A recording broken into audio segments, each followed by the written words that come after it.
He never noticed the patch at first. All he saw was a homeless man standing near the restaurant door, shoulders hunched, jacket worn thin, hands shaking in the winter air. What he did next would haunt him for the rest of his life. Asterisk, what city are you watching from today? If this story resonated with you, hit subscribe for more stories about extraordinary people. The restaurant sat on a busy corner downtown. Polished glass windows glowing with warmth, while the street outside stayed cold and unforgiving. Inside, laughter bounced off the walls, and plates clinked as people enjoyed meals they barely thought about paying for.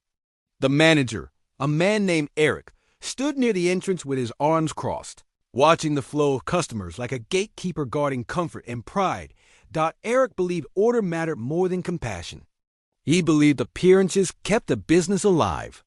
When he saw the homeless man step closer to the door, he felt irritation rise in his chest. The man smelled of rain and old fabric. His beard was untrimmed, his boots cracked with age.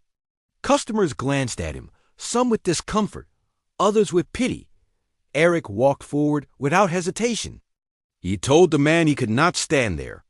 He told him to leave before he scared away paying guests. His voice was firm and loud enough for others to hear. The homeless man did not argue. He simply nodded once and took a step back. But as he turned, the jacket shifted. For a brief second, the inside lining pulled tight against his shoulder. That was when Eric saw it.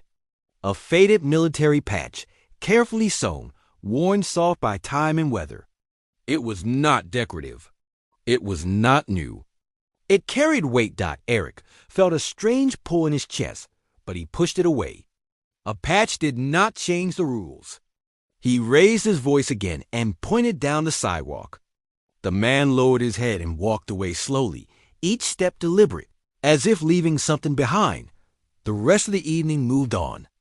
Tables filled and emptied. Tips were counted. Smiles were exchanged. Yet Eric could not shake the image of that patch. He told himself it was nothing. People wore old jackets all the time. Anyone could buy surplus gear. Later that night, after closing, Eric stepped outside to lock the door. The street was quieter now. Neon signs buzzed overhead. Down the block, under the dim light of a street lamp, he saw the same man sitting on a crate, rubbing his hands together for warmth. Something compelled Eric to walk closer. He told himself he was checking to make sure the man had moved far enough away. When he reached him, the man looked up. His eyes were calm, steady, and deeply tired. Eric noticed more now. The posture that did not slump completely. The way the man's gaze stayed level, even while seated on the ground. The jacket lay open, and the patch was clearly visible. A unit insignia, old but unmistakable. Eric asked him where he got it. His tone was sharper than he intended. The man answered simply. He said it was issued to him a long time ago. Eric laughed lightly, trying to keep control. He asked what unit. The man named it without pride, without drama. A unit Eric recognized. A unit his own father had once spoken about in hushed, respectful tones. The air seemed to tighten. Eric asked questions now, real ones. Where did you serve? When did you get out? The man answered each calmly. His voice never rose. He never asked for anything. When Eric asked why he was on the street, the man paused. Not out of confusion, but out of care. He said life does not always go the way you plan, even when you do everything right. He said some battles do not end when the uniform comes off. Eric felt his throat tighten. He remembered his father coming home late at night, sitting alone at the table, staring into nothing. He remembered medals tucked away in a drawer, never displayed. Eric looked again at the patch. It was real. The stitching uneven from being repaired by hand. The colors faded from years of sun and rain. Shame crept in quietly, then all at once. Eric realized he had not seen a homeless man earlier. He had seen a problem. He had seen inconvenience. He had seen something he wanted gone. He asked the man his name. The man told him. Eric introduced himself. His voice was softer now. He offered him food. not leftovers. A proper meal, warm and filling. The man hesitated, then accepted with a nod. Inside the restaurant, Eric broke his own rules. He sat the man at a table near the window. Some staff stared. Others looked away.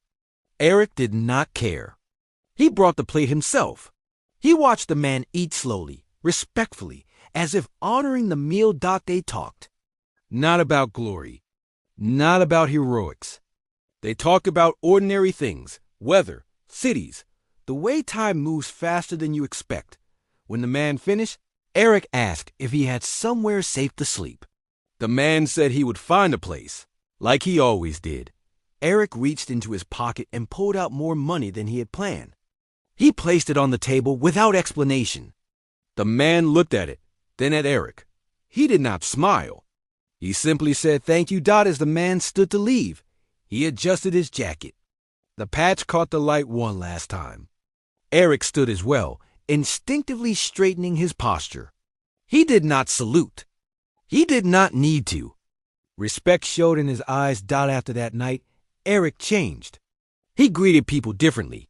He listened longer. He learned that dignity does not disappear with a home, and honor does not fade with time. The patch stayed with him, burned into memory.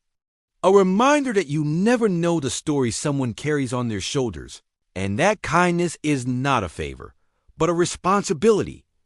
What did this story make you feel? Where are you watching from? Subscribe to Soul Relief Stories for more real stories that heal the heart.